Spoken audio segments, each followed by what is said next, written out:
Hello students. So as the NEET exam data is out, everyone must be worried about the tayari, how you have to pursue the further. So the NEET exam date as is being announced is on 26th July 2020. So approximately you have 80 days left, approximately, right? And if I count on the number of the chapters in biology, so total chapters are 38. 22 chapters in plus one and 16 chapters in plus two.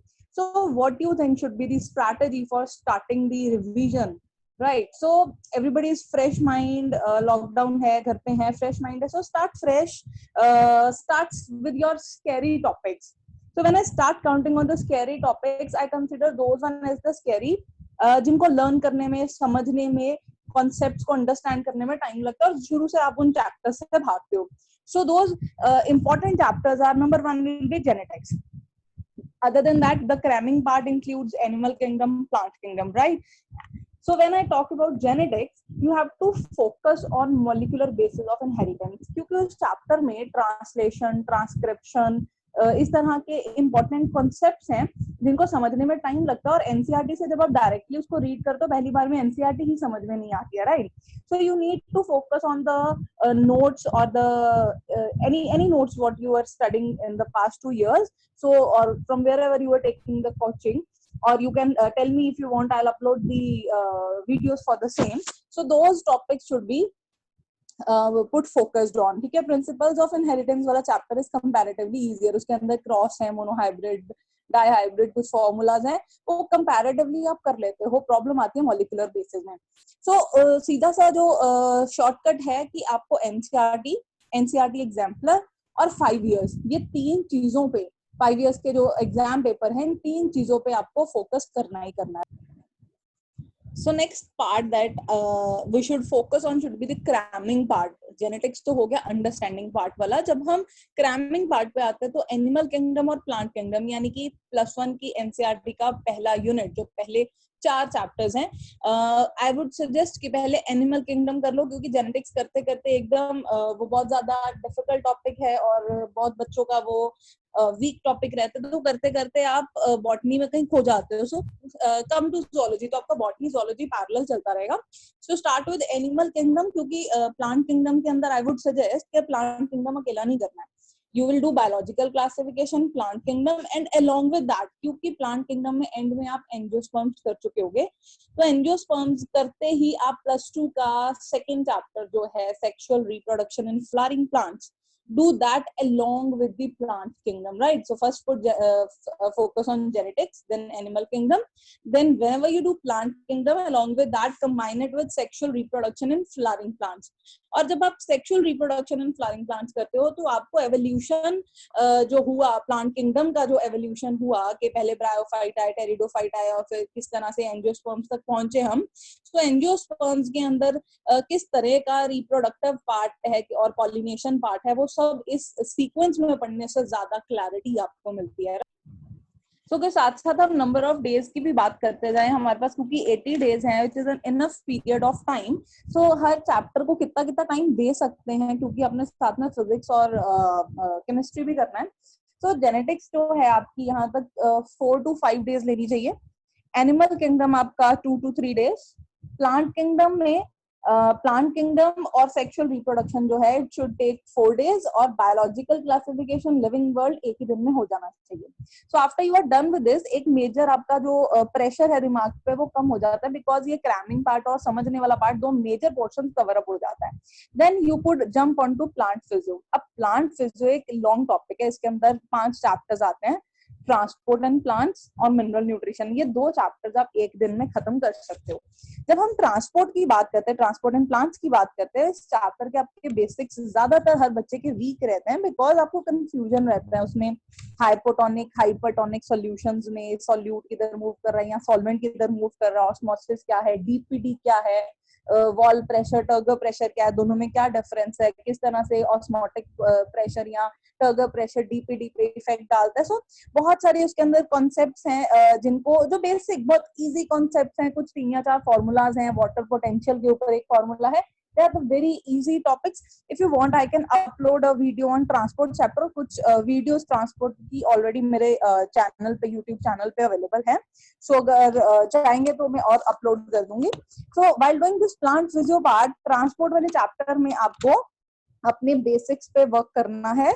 You have enough time कि आप एक बार अच्छे से NCERT से उसको focus कर सकते हैं. एनसीईआरटी एग्जाम्पलर के आप एमसीक्यूज हर चैप्टर में हार्डली 15-16 एमसीक्यूज दिए होते हैं, तो you can go through that easily. और अगर आप 5 इयर्स पे फोकस डालेंगे तो 5 इयर्स में आपको आइडिया लगेगा कि किस तरह के कॉन्सेप्ट्स पे एमसीक्यूज आते हैं. वाटर पोटेंशियल पे किस तरह से एमसीक्यूज आते हैं. वाटर पोटेंशियल आप केमिस्ट्री में भी गिब्स फ्री एनर्जी करते हुए वहां पे भी पढ़ते हैं, तो वो कंपैरेटिवली बहुत इजी टॉपिक हो जाता है अगर आपने अच्छे से कॉन्सेप्ट वहां पे समझा हुआ है. देन ट्रांसपोर्ट और मिनरल न्यूट्रिशन पे आपने एक दिन डाला. मिनरल न्यूट्रिशन टोटली आप एनसीईआरटी से फॉलो करोगे. क्लोरोसिस क्या है, डेफिशिएंसी सिम्टम्स कौन कौन से, नेक्रोसिस है, ये वो सब एनसीईआरटी में अच्छे से दिया हुआ. इट्स जस्ट दैट कि वहां पॉइंट्स में बनाकर नहीं दिया, पैराग्राफ्स में दिया है. So whenever you read the chapter of mineral nutrition you have to focus on each and every word of this chapter. और ये रूल पूरी एनसीईआरटी को पढ़ने के लिए लगता है कि आपको वर्ड टू वर्ड एनसीईआरटी अच्छे से रीड करनी है और अच्छे से समझना है उसको. So after that you will give 1 day to photosynthesis, 1 day to respiration and 1 day to plant growth and hormones, right? ठीक है. इसके बाद you can start with cell वाला.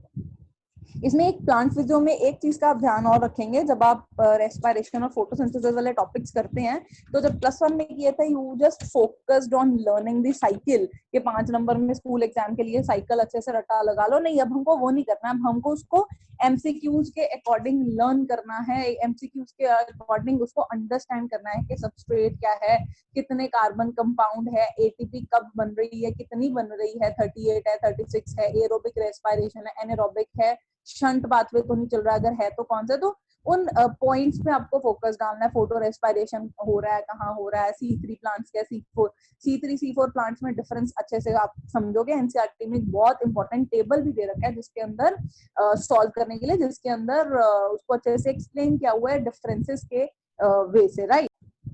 सो further you can continue with the unit cell. ठीक है. Cell के अंदर 3 चैप्टर है. खुद cell, fundamental unit of life, then this cell division, then biomolecules. तो सेल वाला चैप्टर आप मुझे लगता है 9th क्लास से पढ़ते आ रहे हो और इस चैप्टर में ज्यादा मुश्किल नहीं आते. कंफ्यूजन आती है सिर्फ सेंट्रियोल के टॉपिक पे, फ्लैजेला के टॉपिक पे, उनका क्रॉस सेक्शन का, उनमें डिफरेंसेस, 9+0 अरेंजमेंट क्या है, 9+2 अरेंजमेंट क्या है. तो उन कॉन्सेप्ट्स पे फोकस डालिएगा. एनसीईआरटी में इस चैप्टर में जो टाइप ऑफ क्रोमोसोम्स दिए हैं, उनका जो डायग्राम दिया है, वो शेप्स, वो डायग्राम्स अकॉर्डिंग टू सेंट्रोमियर की पोजीशन, उसको अच्छे से पढ़िएगा. वो बहुत ज्यादा इंपॉर्टेंट है और बहुत बारी पूछा जा चुका है. ठीक है. एक्रोसेंट्रिक क्या है, मेटासेंट्रिक क्या है, लाइक दैट. ठीक है. तो वो अच्छे से कॉन्सेप्ट समझने वाला है, उसको अच्छे से करना. और साथ में फिर आता है सेल डिवीजन का चैप्टर. सेल डिवीजन में आई विल सजेस्ट कि आप एक एक फेज, प्रोफेज, मेटाफेज, एक एक फेज को अच्छे से डायग्राम के साथ, जो एनसीईआरटी में डायग्राम्स बने हैं, उन डायग्राम्स के साथ कंपेयर करते हुए उनकी हर फेज में क्या क्या इवेंट्स हो रहे हैं, कब साइनेप्टोनीमल कॉम्प्लेक्स बन रहा है, कब क्या हो रहा है, कब बाइवेलेंट बन रहा है, टेट्रावेलेंट बन रहा है. तो उन कॉन्सेप्ट्स पे फोकस कीजिए. एनसीईआरटी की एक एक लाइन को उसमें अच्छे से रीड करेंगे, उसको हाईलाइट करेंगे. उसमें हर फेज में 2-2, 3-3 पॉइंट्स, 1 और 2 ऐसा 1, 2, 3 डालकर लिखा हुआ है कि किसके ऊपर आपको स्ट्रेस डालने के, किस फेज में क्या इवेंट हो रहा है. तो उसको अच्छे से पढ़ेंगे, क्योंकि यहाँ पे ही कंफ्यूजन होती है कि मॉर्फोलॉजी क्रोमोसोम की किस में मेटाफेज में अच्छी दिख रही है कि एनाफेज में अच्छी दिख रही है, या क्रोमोसोम का नंबर कब काउंट कर रहे हो अच्छे से, मेटाफेज में काउंट कर पा रहे हो, एनाफेज में. So like that in points पे आप अच्छे से फोकस करोगे. ये पॉइंट क्लियरली एनसीईआरटी में मेंशन्ड है, right. So again if I talk about number of days, तो सेल वाला यूनिट जो है 3 days मुश्किल चलेगा. सेल का चैप्टर एक दिन सेल डिवीजन और एक ही दिन बायोमोलिक्यूल्स को लगेगा. तीनों चैप्टर 3 दिन में इजीली हो सकते हैं. अब बायोमोलिक्यूल्स आप ऑलरेडी केमिस्ट्री में भी कर चुके होंगे, तो आपका कॉन्सेप्ट इसके ऊपर बैठ चुका होगा. जब +1 में आपने रीड किया था बायोमोलिक्यूल्स, तो बहुत सारे वर्ड ऐसे थे जो समझ में नहीं आते, पहली बार सुने थे, बट अब आप यूज्ड टू हो चुके हो, right. Then comes a very important part of biology, of zoology, you can say, that is human physiology. अब ह्यूमन फिजियो को किस तरीके से पढ़ना है, ये प्लीज ध्यान से समझिएगा. 2 पार्ट्स में मैं ह्यूमन फिजियो को डिवाइड कर रही हूँ. पहला पार्ट है जिसमें आप digestion, respiration, circulation and excretion. ये 4 चैप्टर्स को आप इकट्ठा एक यूनिट की तरह, एक कॉन्सेप्ट की तरह इकट्ठा पढ़ोगे, ठीक है। Again all these 4 chapters will take 4 days. Digestion को एक दिन, रेस्पिरेशन को एक, सर्कुलेशन को एक, एक्सक्रीशन को एक, ये चारों चैप्टर्स को एक एक दिन लगेगा, ठीक है। ये आपका एक यूनिट मान के चलो, एक कॉन्सेप्ट मान के चलो, इसको आप इकट्ठा पढ़ोगे। इसको करने के बाद you will shift to movement and locomotion, जो कि इतना ज्यादा इंपॉर्टेंट टॉपिक नहीं है उसमें से, बट एक एमसीक्यू कभी कभी आ सकता है जिसमें आपको ज्यादा जॉइंट्स के ऊपर फोकस डालना है, तो वो इजी है, वो टॉपिक आप कर सकते हो, राइट। मसल्स वाला पार्ट है, और मसल्स वाला पार्ट यहाँ नहीं किया तो स्ट्रक्चरल ऑर्गेनाइजेशन में भी कवर अप हो जाता है, तो कहीं पे भी आप उसको कर सकते हो, right. Then after that what the main thing is कि whenever you do chemical coordination, जब भी आप हार्मोन्स के बारे में पढ़ते हो, तो उसके साथ ही human reproduction and reproductive health, ये चैप्टर्स केमिकल कोऑर्डिनेशन के साथ ही कंबाइन करके पढ़ोगे, क्योंकि आप केमिकल कोऑर्डिनेशन में ऑलरेडी हार्मोन्स के फंक्शंस की बात कर रहे हो, और ह्यूमन रिप्रोडक्शन में मेंस्ट्रुअल साइकिल समझने में और हार्मोन्स का फंक्शनिंग समझने में बहुत ज्यादा कंफ्यूजन होता है। सो वो कॉन्सेप्ट साथ में ही क्लियर होगा। प्लस सेल में ऑलरेडी आप सेल डिवीजन कर चुके होगे, तो आप जब ह्यूमन रिप्रोडक्शन में oogenesis मतलब गेमेटोजेनेसिस करेंगे, तो उसके अंदर आपको वो कॉन्सेप्ट पोलर बॉडी बन रहा है नहीं बन रहा, उसका क्या हो रहा है, किस मियोसिस डिवीजन पे क्या हो रहा है, कौन किस फेज में अटक गया है, ओवा कब बन रहा है, वो सब कॉन्सेप्ट्स जो हैं आपके इसके अंदर क्लियर हो जाएंगे, right. So next you will put focus on these small group of chapters जिसको आप इकट्ठा कर सकते हो। एवोल्यूशन, +2 का human health and disease, microbes और स्ट्रैटेजीज, ये सब +2 का एक यूनिट उठाओगे, और इसके साथ एक +1 का स्ट्रक्चरल ऑर्गेनाइजेशन उठाओगे, तो कॉम्बिनेशन रहेगा बॉटनी और जूलॉजी मिक्स करके थोड़ा, क्योंकि एवोल्यूशन बोरिंग लगता है कई बच्चों को, माइक्रोब्स बोरिंग लगता है, तो वो सब कंबाइन करके जब पढ़ोगे तो इंटरेस्टिंग भी लगेगा। इन कॉन्सेप्ट्स को मैं इस तरह से पार्ट्स में इसलिए डिवाइड कर रही हूँ। आप क्या कर सकते हो, लेट्स से आप इस टाइम पे सेल वाला चैप्टर तक पहुंचे हो, सेल वाले यूनिट पे हो, so I just want you to, when you are doing the cell वाला चैप्टर, तो तीनों चैप्टर आपके at one point of time, at a stretch of time इकट्ठा खत्म होना चाहिए। सेल, सेल डिवीजन, बायोमॉलिक्यूल्स, ठीक है। आप जेनेटिक्स कर रहे हो तो प्रिंसिपल्स ऑफ इनहेरिटेंस और मॉलिक्यूलर बेसिस दोनों इकट्ठा खत्म होना चाहिए। आप ह्यूमन फिजियो कर रहे हो तो ह्यूमन फिजियो को आप 2 पार्ट्स में कर सकते हो, पहले 4 इकट्ठे और बाकी के मूवमेंट, लोकोमोशन, न्यूरल करके, तो केमिकल जब भी करना है, केमिकल कंट्रोल के साथ ह्यूमन रिप्रो करना ही करना है। तो आप इस तरह से ग्रुप स्टडी, उसका ग्रुप वाइज चैप्टर को अगर आप स्टडी करोगे, तो आपका क्या होगा, इंपॉर्टेंट चैप्टर भी कंप्लीट होगा, कोई टॉपिक मिस होने के चांसेस नहीं रहेंगे। और बीच बीच में अगर मन नहीं है कि अच्छा मैं 4 दिन से बायो कर रहा हूँ, नहीं मन कर रहा बायो कंटिन्यू करने का, आप साथ में फिजिक्स और केमिस्ट्री भी कैरी ऑन करना चाहते हो, 2 तरीके से बच्चे पढ़ते हैं कि मैं सिर्फ बायो ही पढ़ूंगा एक हफ्ता, फिर एक हफ्ता सिर्फ फिजिक्स ही पढ़ूंगा। कुछ बच्चे इस तरह से पढ़ते हैं, अच्छा मैं आधा दिन सुबह बायो पढ़ रहा हूँ, शाम को मैं केमिस्ट्री पढ़ रहा हूँ, या एक दिन बायो एक दिन केमिस्ट्री। सो मुद्दा ये है कि जब भी आप बायो पढ़ते हैं तो इस तरह से इन सेगमेंट्स को कंप्लीट करेंगे। अगर प्लांट फिजियो कर रहे हैं तो प्लांट फिजियो के 5 के 5 चैप्टर आप एट अ स्ट्रेच कंप्लीट करोगे। आप अगर आपने एवोल्यूशन स्टार्ट किया तो evolution, human health, microbe, strategies और structural organisation at a stretch आप कंप्लीट करोगे। इस तरह से कॉन्सेप्ट्स को इकट्ठा मिक्स एंड मैच करके लोगे, क्योंकि ऑलरेडी 2 साल से सेम चैप्टर्स ही पढ़ते आ रहे हो, बोरिंग हो चुका होगा, मोनोटोनस हो चुका होगा, समझ में नहीं आ रहा बार बार क्या रीड करना है, वही तो चीजें बार बार रीड कर रहे हैं।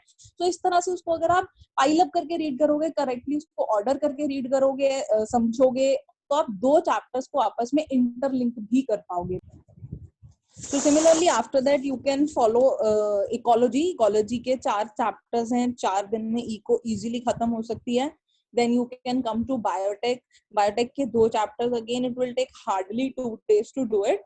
So जब भी आप ये कर रहे हो, एनसीईआरटी को अच्छे से गो थ्रू कर रहे हो, जो भी नोट्स आपने 2 साल में पढ़े हैं या कोचिंग्स ली हैं या किसी टीचर को फॉलो कर रहे हो या आप भी कहीं से कोचिंग ले रहे हो, तो जो ऑलरेडी पढ़ रखा है उसी को करना है, कुछ नई किताब शुरू करने की बिल्कुल भी जरूरत नहीं है। NCERT exemplar and along with that जो भी 5 years की बुक है, या कोई डाउनलोड कर लीजिए सैंपल पेपर्स, तो वो 5 years के क्वेश्चन पेपर्स जो है वो आप फॉलो करोगे। So after that we are just left with one part, that is morphology and anatomy of flowering plants, that you can do along with plant kingdom if you feel like कि अगर आपको लग रहा है कि हाँ कर सकते हो, तो जब आपने sexual reproduction in flowering plants और plant kingdom कर रहे थे, उसी दौरान before starting the sexual reproduction you can go through morphology and anatomy of flowering plants. तो पूरा का पूरा जो प्लांट्स का एंजियोस्पर्म्स का कॉन्सेप्ट है वो इकट्ठा क्लियर हो जाएगा. अगर आपको लग रहा है कि नहीं मॉर्फो और एनाटॉमी हैवी हो रही है, इकट्ठे यहाँ से नहीं कर सकते हैं, तो आप उसको individually as a group as these 2 chapters together you can do at any point of time. जब भी मॉर्फो करनी है, मॉर्फो में एग्जांपल्स रनर, स्टोलन, ध्यान देना है कि एनसीईआरटी में डायग्राम क्या दिया है और एग्जाम्पल, जो एग्जाम्पल एनसीईआरटी में दिए खाली वही फॉलो करने हैं.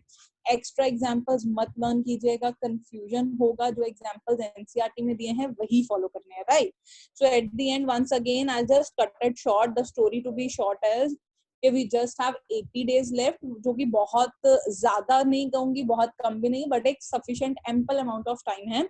आपको फिजिक्स, केमिस्ट्री, बायो को किस तरह से टाइम देना है, इसके ऊपर फोकस करना है, क्योंकि सब टॉपिक्स अब एक आपके पास गोल्डन चांस है कि अगर इनमें से कुछ टॉपिक्स आपने कभी छोड़े थे या नहीं इनके ऊपर स्ट्रेस डाला था टॉपिक्स पे, तो now you have the time कि आप उसको अच्छे से एटलीस्ट एनसीईआरटी से गो थ्रू कर सकते हैं. मैं ये नहीं कहती कि उन कॉन्सेप्ट्स के ऊपर बड़ी बड़ी किताबें जितनी आपकी ये रेफरेंस बुक्स है वो सब पढ़नी शुरू कर दीजिए, no, but you can go through the basics through NCERT और you can have some guidance, right.